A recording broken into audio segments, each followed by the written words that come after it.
Musim salju menutup kota Bern dengan diam dan dingin. Di sebuah rumah sakit tua yang terletak di lereng pegunungan Alpen, seorang perawat bernama Aurelie Zimmermann berdiri terpaku di depan jendela. Butiran salju turun perlahan, seperti hatinya yang hampa, beku, dan sunyi. Aurelie, 28 tahun, tumbuh di tengah keluarga Kristen yang taat, namun kehidupannya terasa seperti rutinitas kosong. Ia merawat pasien-pasiennya dengan telaten, tersenyum ramah setiap hari, namun di balik senyum itu, hatinya selalu mempertanyakan satu hal. Untuk apa aku hidup? Apa arti semua ini? Suatu malam, saat bertugas jaga malam, ia membuka YouTube secara acak untuk mengusir sepi. Matanya tertumbuk pada sebuah video dokumenter berjudul, Kehidupan Santri di Indonesia, Ketulusan dalam Kesederhanaan. Video itu memperlihatkan anak-anak muda yang mengaji di musala kayu, para santri yang tertawa meski makan hanya dengan tempe dan nasi, dan seorang kiai sepuh yang mengelus kepala anak yatim sambil mengucap doa dengan mata basah. Entah kenapa, dadanya sesak. Ada sesuatu yang hangat merambat ke dalam jiwanya. Malam itu ia menangis, tanpa tahu mengapa. 3 bulan kemudian, Aurelie benar-benar datang ke Indonesia. Ia tak memberitahu siapapun.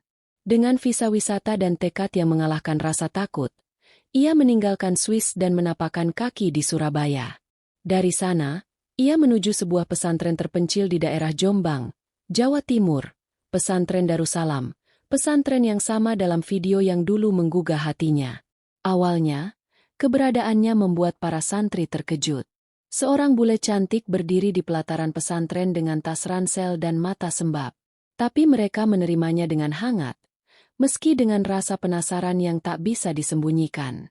Disinilah ia bertemu Hasbi Maulana, santri akhir berusia 25 tahun, yang sederhana dan dikenal sebagai pemuda yang paling tekun di antara teman-temannya. Hasbilah yang pertama kali mendekatinya, menawarkan teh hangat dan membantu menerjemahkan penjelasan dari Ustaz kepada Aurelie. Hari-hari berlalu. Aurelie tinggal di rumah sederhana milik ustazah pesantren.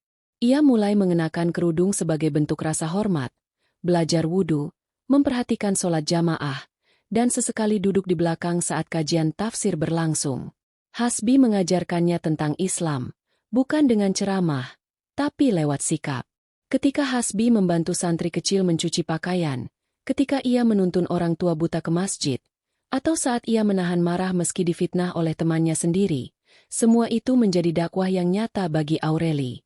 Hingga suatu malam, setelah hujan turun dan kabut menyelimuti pondok, Aurelie mendatangi Hasbi di depan musala kecil. Dengan suara gemetar ia berkata, "Aku ingin mengenal Tuhanmu. Aku ingin mengenal Islam, bukan karena kamu, tapi karena hatiku menemukannya di sini." Mata Hasbi berkaca. Esok harinya, disaksikan seluruh santri dan kiai, Aurelie mengucap 2 kalimat syahadat. Tangis meledak, bukan hanya dari dirinya, tapi dari semua yang menyaksikan. Ia kini menjadi Aisyah Zimmermann. Setelah menjadi muslimah, Aisyah memilih untuk tidak kembali ke Swiss. Ia mengirim kabar kepada keluarganya, tapi tak semua menyambut baik keputusannya. Ibunya menangis, ayahnya marah besar. Namun Aisyah tetap tegar. Ia tahu, jalan hidayah bukanlah jalan yang mudah. Ia tinggal di pesantren, menjadi bagian dari komunitas. Ia mengajar bahasa Inggris kepada anak-anak santri, mengajarkan pertolongan pertama kepada ibu-ibu desa, dan membantu menangani kelahiran dengan pengalaman medisnya. Hasbi tetap menjaga jarak, meski hatinya mulai tumbuh benih cinta. Ia takut terjebak dalam perasaan sebelum waktunya. Namun semuanya berubah setelah panggilan dari sang kiai.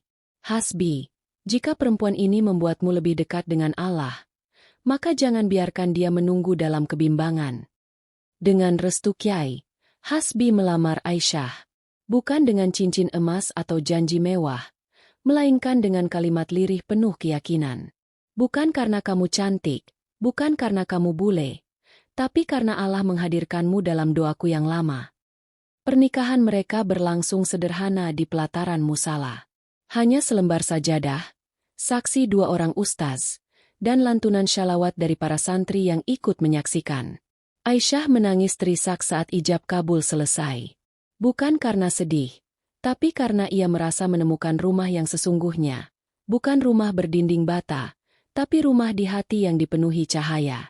Kini, Aisyah menjadi teladan di pesantren.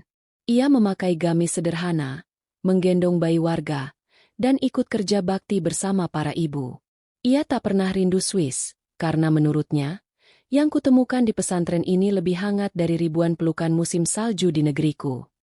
Setiap malam, Hasbi dan Aisyah duduk bersama, saling membaca Al-Quran, berbagi cerita tentang kehidupan. Kadang mereka tertawa, kadang mereka diam dalam hening yang damai. Dan dalam diam itulah, mereka menyadari bahwa cinta sejati bukan datang dari kemewahan dunia, melainkan dari doa-doa panjang di sepertiga malam, dan air mata keikhlasan yang pernah jatuh tanpa diketahui siapapun.